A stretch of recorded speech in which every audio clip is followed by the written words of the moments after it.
ನಮಸ್ಕಾರ ಬಂಧುಗಳೇ, ನಾನು ನಿಮ್ಮ ಡಾಕ್ಟರ್ ಸಂತೋಷ್ ಶೆಟ್ಟರ್.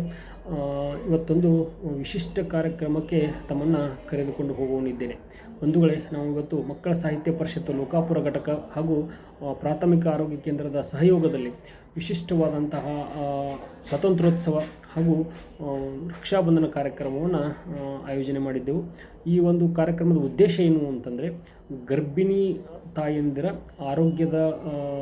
ಆರೋಗ್ಯವನ್ನು ಯಾವ ರೀತಿ ಕಾಪಾಡಿಕೊಳ್ಬೇಕು, ಗರ್ಭಾವಸ್ಥೆಯಲ್ಲಿ ಕಂಡುಬರ್ತಕ್ಕಂತಹ ಗಂಡಾಂತರ ಗರ್ಭಿಣಿಯ ಲಕ್ಷಣಗಳು ಯಾವುವು, ಬಾಣಂತಿಯ ಆರೈಕೆ ಯಾವ ರೀತಿ ಮಾಡ್ಕೊಳ್ಬೇಕು ಎಂಬುದನ್ನು ನಮ್ಮ ಮಾತೆಯರಿಗೆ ತಿಳಿಸುವುದರ ಮೂಲಕ ಅವರ ಆರೋಗ್ಯ ರಕ್ಷಣೆಯ ಒಂದು ಜವಾಬ್ದಾರಿಯನ್ನು ತೆಗೆದುಕೊಂಡು ಅವರ ಒಂದು ಆರೋಗ್ಯ ರಕ್ಷಣೆಗಾಗಿ ನಾವೆಲ್ಲರೂ ಸಮುದಾಯ ಎಲ್ಲವೂ ಕಂಕಣಬದ್ಧರಾಗಿ ನಿಲ್ತೇವೆ ಎನ್ನುವಂಥ ಒಂದು ಎನ್ನುವಂಥ ಒಂದು ಸಂದೇಶವನ್ನು ಕೊಡುವಂಥ ಉದ್ದೇಶದಿಂದ ನಮ್ಮೂರಲ್ಲಿರ್ತಕ್ಕಂತಹ ಪ್ರಸೂತಿ ಮತ್ತು ಸ್ತ್ರೀರೋಗ ತಜ್ಞರನ್ನು ಕರೆಸಿ ಅವರಿಗೆ ಸಲಹೆ ಸೂಚನೆಗಳನ್ನು ಕೊಡಿಸುವ ಮುಖಾಂತರ ನಿಜವಾದ ಸ್ವಾತಂತ್ರ್ಯ ಉತ್ಸವವನ್ನು, ಆಮೇಲೆ ರಕ್ಷಾಬಂಧನವನ್ನು ನಾವಿವತ್ತು ಆಚರಣೆ ಮಾಡಿದೆವು ಅಂತ ಹೇಳಲಿಕ್ಕೆ ಬಹಳಷ್ಟು ಖುಷಿ ಆಗ್ತಾಯಿದೆ. ಈ ಒಂದು ಸಂದರ್ಭದಕ್ಕೆ, ಈ ಒಂದು ಕಾರ್ಯಕ್ರಮಕ್ಕೆ ಪ್ರಾಥಮಿಕ ಆರೋಗ್ಯ ಕೇಂದ್ರ ಲೋಕಾಪುರದ ವೈದ್ಯಾಧಿಕಾರಿಗಳು, ಆಯುಷ್ ವೈದ್ಯರು, ಆಮೇಲೆ ಎಲ್ಲ ಸಿಬ್ಬಂದಿ ವರ್ಗದವರು, ಆಶಾ ಕಾರ್ಯಕರ್ತೆಯರು ತುಂಬ ಹೃದಯದಿಂದ ಸಹಾಯ ಮಾಡಿದ್ದಾರೆ.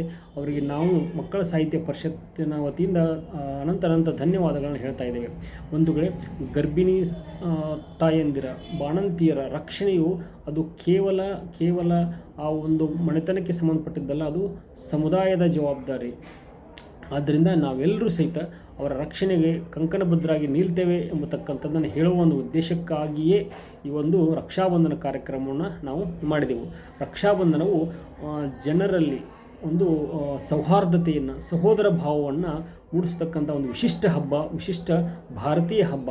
ಈ ಒಂದು ಹಬ್ಬವನ್ನು ವಿಶಿಷ್ಟವಾಗಿ ಅರ್ಥಪೂರ್ಣವಾಗಿ ಆಚರಣೆ ಮಾಡುವ ಉದ್ದೇಶದಿಂದ ನಾವಿವತ್ತು ಈ ಒಂದು ಕಾರ್ಯಕ್ರಮವನ್ನು ಮಾಡಿದೆವು. ಬನ್ನಿ ಆ ಒಂದು ಅದ್ಭುತ ಕಾರ್ಯಕ್ರಮವನ್ನು ನೋಡಿಕೊಂಡು ಬರೋಣ. ಈ ಒಂದು ಕಾರ್ಯಕ್ರಮದ ಕೇಂದ್ರ ಬಿಂದುವಾಗಿರ್ತಕ್ಕಂತಹ ನಮ್ಮ ಎಲ್ಲ ತಾಯಂದಿರಿಗೆ ಸಲಹೆ ಸೂಚನೆಗಳು ನೀಡಿರ್ತಕ್ಕಂತಹ ಸುವಿಧಾ ಆಸ್ಪತ್ರೆಯ ವೈದ್ಯರಾದಂತಹ ಸ್ತ್ರೀರೋಗ ತಜ್ಞರು ಆದಂತಹ ಡಾಕ್ಟರ್ ಮೇಘಾ ಪಾಟೀಲ್ ಮೇಡಮ್ ಅವರಿಗೂ ಸಹಿತ ಅನಂತ ಧನ್ಯವಾದಗಳು. ತಮ್ಮ ಹಲವಾರು ಬ್ಯುಸಿ ಶೆಡ್ಯೂಲ್, ಒತ್ತಡದ ಒಂದು ಕೆಲಸದ ಒತ್ತಡದಲ್ಲಿಯೂ ಸಹಿತ ನಮ್ಮ ಪ್ರಾಥಮಿಕ ಆರೋಗ್ಯ ಕೇಂದ್ರಕ್ಕೆ ಬಂದು ನಮ್ಮ ತಾಯಂದಿರ ಜೊತೆಗೆ ಅವರ ಸಮಸ್ಯೆಗಳನ್ನು ಕೇಳುವುದರ ಮುಖಾಂತರ ಅವರಿಗೆ ಹಲವಾರು ಸಲಹೆ ಸೂಚನೆಗಳನ್ನು ನೀಡಿದಂಥ ಅವರಿಗೂ ಸಹಿತ ನಾವು ಮಕ್ಕಳ ಸಾಹಿತ್ಯ ಪರಿಷತ್ತಿನ ವತಿಯಿಂದ ತುಂಬ ಹೃದಯದ ಧನ್ಯವಾದಗಳನ್ನು ಅರ್ಪಿಸ್ತಾ ಇದ್ದೇವೆ.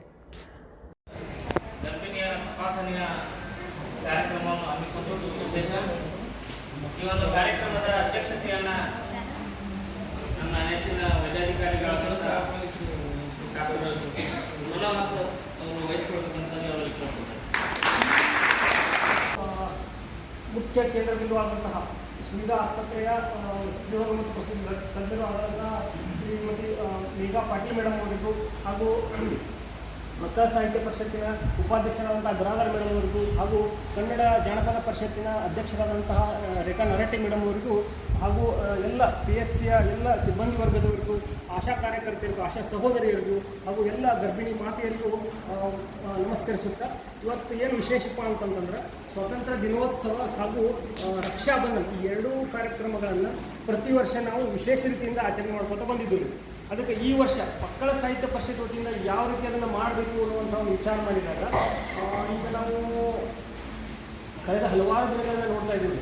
ಹಲವಾರು ಕಾರಣಗಳಿಂದ ಗರ್ಭಿಣಿಯರ ಸಾವು, ಬಾಣಂತಿಯರ ಸಾವು, ಮಕ್ಕಳ ಸಾವು, ಈ ರೀತಿ ಹಲವಾರು ವಿಚಾರಗಳನ್ನು ನಾವು ಕೇಳ್ಕೊಂಡು ಬಂದಿದ್ದೀವಿ. ಅದನ್ನು ತಡೆಗಟ್ಟಬೇಕಾದ್ರೆ ನಮ್ಮ ಪ್ರಾಥಮಿಕ ಆರೋಗ್ಯ ಕೇಂದ್ರದ ಎಲ್ಲ ಸಿಬ್ಬಂದಿಯವರು ಬಹಳಷ್ಟು ಪ್ರಯತ್ನವನ್ನು ಮಾಡಾಕತ್ತಾ ಹೋಗ್ತೀನಿ. ಆದ್ರೆ ಮತ್ತಷ್ಟು ಅಪರ್ಚುನಿಟಿ ಕೊಟ್ಟಿಲ್ಲ, ಇವ್ರ ಜೊತೆ ಒಂದು ಸ್ವಲ್ಪ ಮಾತನಾಡೋಕ್ಕೆ ಅಪರ್ಚುನಿಟಿ ಕೊಟ್ಟಿದ್ದೆ. Thank you sir. Welcome madam.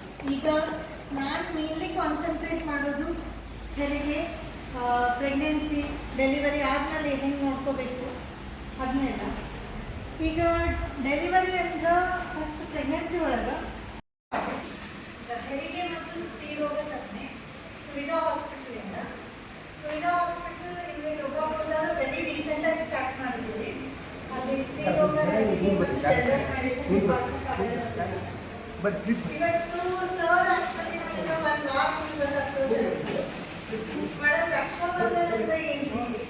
Raksha Bandhan ಅಂದ್ರೆ ಬರೀ ಅಕ್ಕ ತಮ್ಮ ಅಣ್ಣ ತಂಗಿ ಇವ್ರ ನಡು ಅಷ್ಟ ರಕ್ಷಣೆ ಇರಬೇಕಂದ್ರೆ ರಕ್ಷಾಬಂಧನ ಎಲ್ಲರಿಗೂ ರಕ್ಷಣೆದು ವಚನ ಸಿಗಬೇಕು, ಅದ್ರ ಬಗ್ಗೆ ನಾವು ನಾಲೆಜ್ ಇರಬೇಕು ಅಂತ ನಾನು ಮೇನ್ಲಿ ಕಾನ್ಸಂಟ್ರೇಟ್ ಮಾಡೋದು ಹೆರಿಗೆ, ಪ್ರೆಗ್ನೆನ್ಸಿ, ಡೆಲಿವರಿ ಆದಮೇಲೆ ಹೆಂಗೆ ನೋಡ್ಕೋಬೇಕು ಅದನ್ನೆಲ್ಲ. ಈಗ ಡೆಲಿವರಿ ಅಂದ್ರೆ ಫಸ್ಟ್ ಪ್ರೆಗ್ನೆನ್ಸಿ ಒಳಗೆ 1.5 ತಿಂಗಳಾಗಲಿ 2 ತಿಂಗಳಾಗಲಿ ಇಮಿಡಿಯೇಟ್ಲಿ ಬರಬೇಕು. ಎದಕ್ಕಂದ್ರೆ ಪ್ರೆಗ್ನೆನ್ಸಿ ಗರ್ಭ ಚೀಲದ ಒಳಗಡೆ ಇರಬೇಕು. ಗರ್ಭ ಚೀಲದ ಹೊರಗಡೆ ಅಂಡನಾಳ ಅಂಡಾಶಯ ಮೇಲೆ ಇತ್ತಂದ್ರೆ ನಿಮ್ಮ ಜೀವಕ್ಕೆ ಅಪಾಯ ಅದು 5 ಏನಿಲ್ಲ. ಫಸ್ಟ್ ಸ್ಟೆಪ್ ಯಾವಾಗ ನೀವು ಪ್ರೆಗ್ನೆಂಟ್ ಅದಿರಿ ಅದು ಗೊತ್ತಾಗ್ತೈತಲ್ಲ ಇಮಿಡಿಯೇಟ್ಲಿ ಬಂದುಬಿಡ್ಬೇಕು. ಕೂಗಾಗಲಿ ಮುಂಜಾನೆಯಿಂದ ಮಿಸ್ಕಾರ್ಡ್ ಆಗ್ತಿಲ್ಲ ತಳ ಸ್ಕ್ಯಾನ್ಯಾಗೆಲ್ಲ ನಾರ್ಮಲ್ ಆಗಿ ಅದೇ ಹೆಂಗೆ ಬಂದು ಕಳಿಸ್ಲಿ. ಒಂದು 2-3 ತಾಸು ಇದ್ದು ಅಂತಂದ್ರೆ ಮಿಸ್ಕಾರ್ಡ್ ಆಗತ್ತೆ ಮಗು ಬಂದು ಸಾಗತ್ತೆ ಅಂತ ದಯವಿಟ್ಟು ರಾತ್ರಿ ಥರ ವೇಟ್ ಮಾಡಬೇಡ್ರಿ. ಏನೋ ಪ್ರಾಬ್ಲಮ್ ಅನ್ನಿಸ್ತು, ಎಮರ್ಜೆನ್ಸಿ ಇತ್ತು, ಯಾವ ಟೈಮ್ ನಿಮ್ಗೆ ಅನಿಸ್ತೈತಲ್ಲ ದಯವಿಟ್ಟು ಬಂದ್ಬಿಡಿ. ಭಾಳ ಒಂದು ತಾಸಿಗೆ ಕೆಲಸ ಇರ್ತೈತೆ.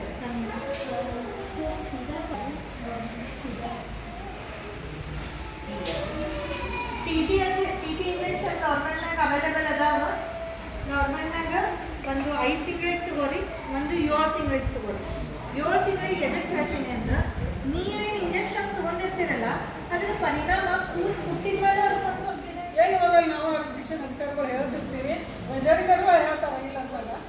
ಆದರೆ ನಾನು ನೋಡಿದ್ದು ನನ್ನ ಸರ್ವಿಸ್ದಾಗ ಭಾಳ ಖುಷಿ ಆಗು, ಭಾಳ ಹೆಮ್ಮೆನೂ ಅನಿಸ್ತಾರೆ.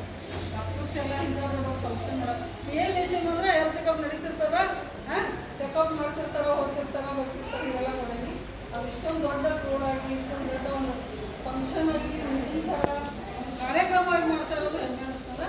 ನನಗೆ ಏನು ವಿಷಯ ಹೆಮ್ಮೆ ಏನಂದ್ರೆ ನನ್ನ ಜೀವನ ನಾ ಬಂದೇನೋ ಒಂದು ಹೆಮ್ಮೆ. ಅಲ್ಲಿ DH ಅವ್ರು ಬಿಟ್ಕೊಡೋರಾಗಿದ್ರು, ಚೆನ್ನಾಗಿ ಕೆಲಸ ಮಾಡಿದ್ದೆ ಅಂತ ಅದು ಬಂದೆ. ನಿಮ್ಮೆಲ್ಲರ ಸಹಕಾರ ನನಗಿರಲಿ. ನೀವು ಏನೇ ಆಯ್ತು ನಾವು ಮೊದಲು ಆರಾಮಿರಬೇಕು. ನಾವು ಮೊದಲು ಆರಾಮಿದ್ರೆ ನಮ್ಮ ಮಗು ಖುಷಿ ಕೊಡ್ತೈತ್ರಿ. ನಮ್ಮ ಮಗು ಆರಾಮಿರ್ತೈತ್ರಿ. ನಾವು ನಮ್ಮ ಮಗು ಮಾಡ್ರಿ 1 ಅಥವಾ 2 ಮಗು ಸಾಕ್ರಿ. ಕನಿಷ್ಠ ಒಂದು 5 ವರ್ಷ ಒಂದು ಮಗು ಆಗೈತ್ರಿ, ಮತ್ತೊಂದು ಮಗು ಆಗ್ಬೇಕಂದ್ರೆ ಒಂದು 5 ವರ್ಷ ಕನಿಷ್ಠ ಬೇಕು. ಹೌದು, ನಾವು ತಾಯಿದ್ರೆ ಆರಾಮಿರ್ತೀವಿ.